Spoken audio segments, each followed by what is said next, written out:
orang tuanya panik mencariin kemana-mana. Tidak ditemukan sama sekali anak-anak, bahkan jejaknya saja tidak ada dan tidak pernah pulang lagi. Assalamualaikum warahmatullahi wabarakatuh. Kembali lagi bareng aku Opi. Terima kasih buat kalian yang telah mengklik video ini. Nah, di video kali ini aku bakalan cerita tentang 5 orang bocah yang hilang pada saat mencari katak.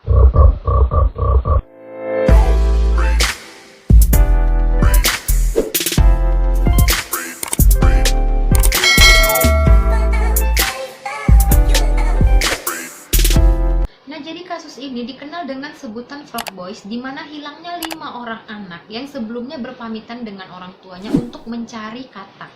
Kejadian ini terjadi di Korea Selatan. Bermula pada tanggal 26 Maret 1991, di mana diketahui sekelompok bocah ini pergi dari rumahnya di Daegu menuju Gunung Waryong untuk mencari katak.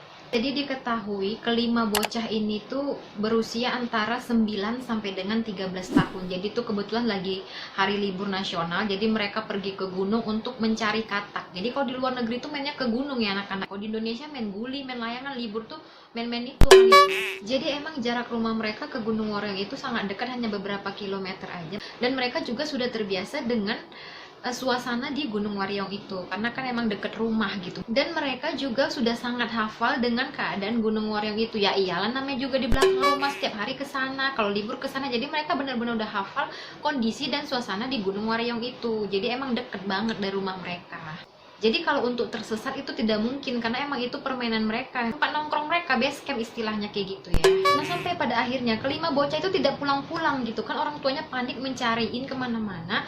Dan orang tuanya itu mencari ke Gunung Waryong itu tidak ditemukan sama sekali anak-anak, bahkan jejaknya saja tidak ada gitu. Jadi emang mereka setelah berpamitan itu dan tidak pernah pulang lagi gitu sampai dengan sekarang ini. Akhirnya para orang tua korban melaporkan peristiwa ini kepada polisi, dan ini beritanya udah heboh lah ini kan, karena kan sekaligus 5 gitu yang hilang, sekali 5 dan belum diketemukan. Setelah mereka melapor polisi, semua tim dikerahkan. Bahkan ada 8 juta lembar flyer disebarkan di seluruh penjuru Korea Selatan demi menemukan bocah-bocah tersebut. Dan juga ada hadiah 42 juta won itu bagi siapa yang menemukan. Bahkan yang menyedihkan lagi, ada beberapa orang tua dari bocah-bocah tersebut itu yang rela sampai akhirnya itu berhenti dari pekerjaannya demi fokus untuk mencari anak mereka. Namun sayangnya kasus ini sedikit pun tidak mendapatkan titik terang, bahkan sampai 11 tahun lamanya kasus ini tidak pernah terpecahkan dan jasad para bocah-bocah itu juga tidak pernah diketemukan. Hingga pada 26 September 2002, seorang pria yang sedang pergi ke Gunung Waryong itu menemukan pakaian dan sepatu anak-anak. Pria tersebut langsung menghubungi polisi, dan pada akhirnya 5 bocah yang kemudian disebut Frog Boys atau bocah katak itu berhasil ditemukan. Penemuan ini menjadi perbincangan di seluruh Korea Selatan karena emang penemuannya itu yang cukup mengejutkan setelah 11 tahun lamanya, dan ada sesuatu yang aneh dari penemuan jasad kelima bocah itu.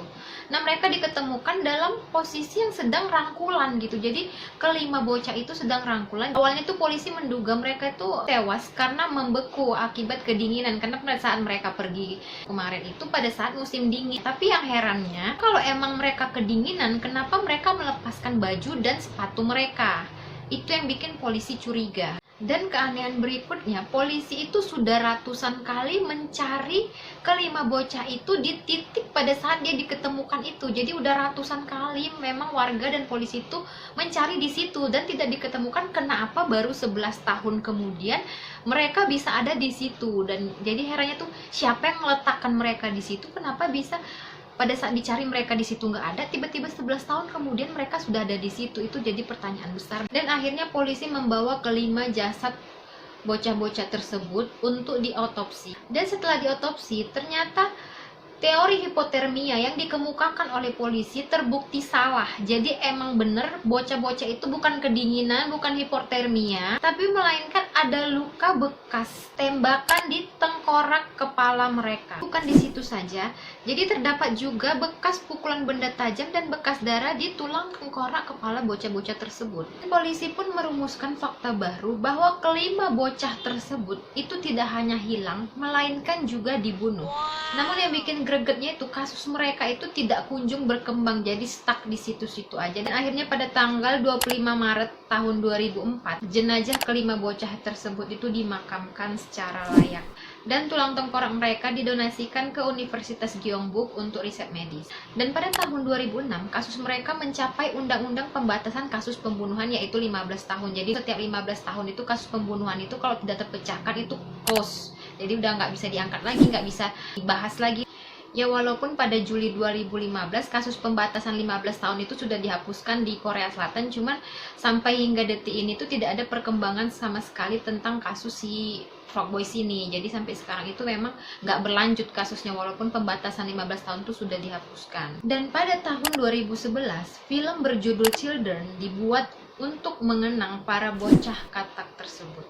Jadi emang sampai detik ini tuh misteri ini masih belum terpecahkan, sampai sekarang juga masih belum terungkap siapa pelakunya, gimana ceritanya bisa kelima bocah katak itu selama 11 tahun itu tidak diketemukan, dimana keberadaannya, dan tiba-tiba bisa ada di suatu tempat itu tidak tahu gimana prosesnya. Jadi emang ini masih menjadi sebuah misteri di Korea Selatan. Nah, sampai di sini dulu video aku hari ini. Terima kasih buat kalian yang telah menonton sampai dengan akhir. Mohon maaf jika ada kata-kata yang kurang berkenan di hati dan informasi yang kurang berimbang. Kalian bisa komen di bawah ini untuk melengkapi informasi yang kalian ketahui tentang video aku hari ini. Dan jangan lupa juga di follow Instagram aku di TheRealOT. Sampai ketemu di video selanjutnya. Jangan lupa di subscribe, jangan pelit.